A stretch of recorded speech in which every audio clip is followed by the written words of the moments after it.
Foire TV, nous sommes à la veille de l'ouverture de la foire de Châlons en Champagne. Nous sommes avec David Rondeau, qui est le directeur communication à la fois de la ville et de la communauté d'agglomération. David, on est vraiment dans les derniers mètres. Comment ça se passe pour l'instant?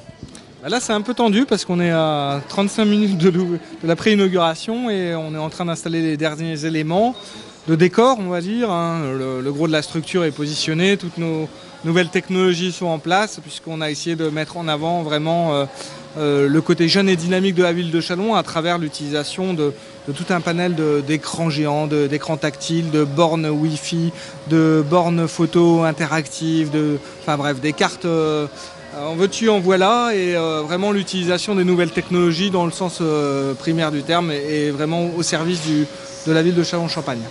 Alors moi j'ai la chance de voir pour l'instant le décor qui se met en place. Je vois différentes zones bien différenciées. Qu'est-ce qu'on a exactement comme zone ici? Alors on a plusieurs zones. La première zone c'est la zone un territoire nouveau, puisque la particularité depuis le 1er janvier 2014, c'est que l'agglomération de Châlons-en-Champagne compte 38 communes. 38 communes, 70 000 habitants, et l'idée était de faire découvrir aux habitants de l'agglomération, donc qu'ils soient chalonnais ou autres, toutes ces communes qu'ils ne connaissent pas forcément, mais d'un point de vue un peu original, c'est-à-dire d'un point de vue par des images vues du ciel. Donc toutes les communes ont été pendant tout l'été, on va dire cartographiées, filmées, vues d'un drone, et ça nous offre des images surprenantes et très belles de notre territoire. L'idée étant derrière tout ça de faire connaître l'ensemble des communes à tous ceux qui passent sur le stand. Alors juste un point, c'est vrai que je vois les vidéos là, vue du ciel, ça donne un peu le vertige. C'est le fait pour, parce que la communauté d'agglomération de Châlons donne le vertige, dans le bon sens du terme, mais voilà, je pense que c'est vraiment un point de vue tout à fait original et attrayant.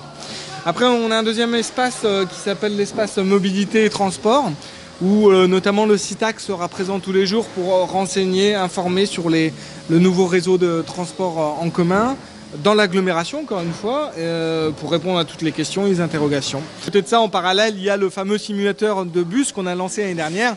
C'est un jeune Chalonnais qui a modélisé toutes les lignes de bus de Châlons et les rues de Châlons, ce qui fait que vous conduisez un simulateur de bus, mais dans les vraies rues de Châlons, vous y êtes vraiment. Donc c'est à découvrir pour les jeunes et moins jeunes, c'est assez marrant et fun à conduire.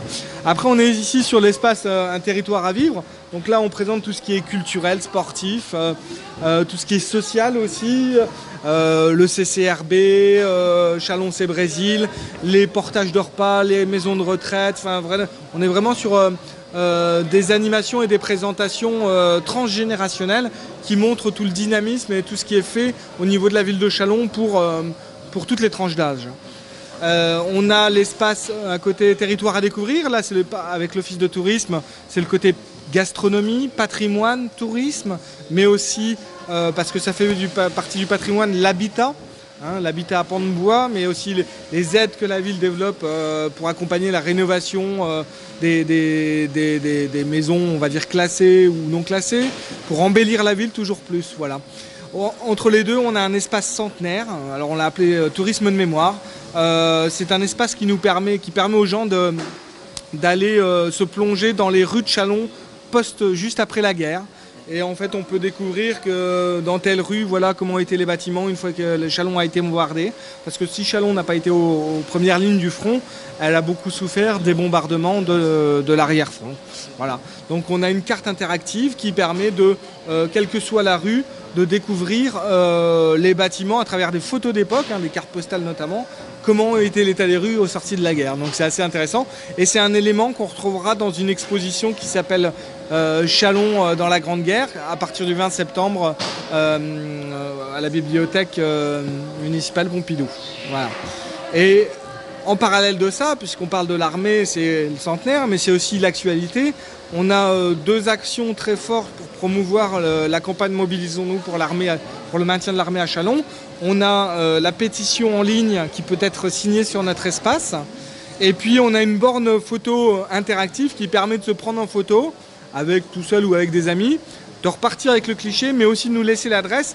Et on va publier ça sur le Facebook Mobilisons-nous pour le maintien de l'armée. C'est une forme de soutien un peu rigolote, un peu interactive.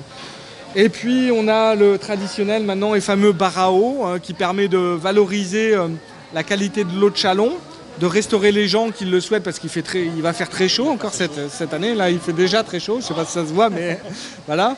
Et on offre tous les jours un gobelet d'une couleur différente. Les gens repartent avec ce gobelet, ce qui fait que s'ils reviennent dans la journée, c'est un gobelet qui est réutilisable. Ça nous permet de lutter contre la production de déchets à outrance. C'est un petit geste et ça rentre dans le cadre de notre politique. Et puis au centre, on a ce qu'on appelle l'espace scénique central. C'est là où France 3 enregistrera un certain nombre d'émissions à partir de demain, les émissions de Valérie Alexandre notamment.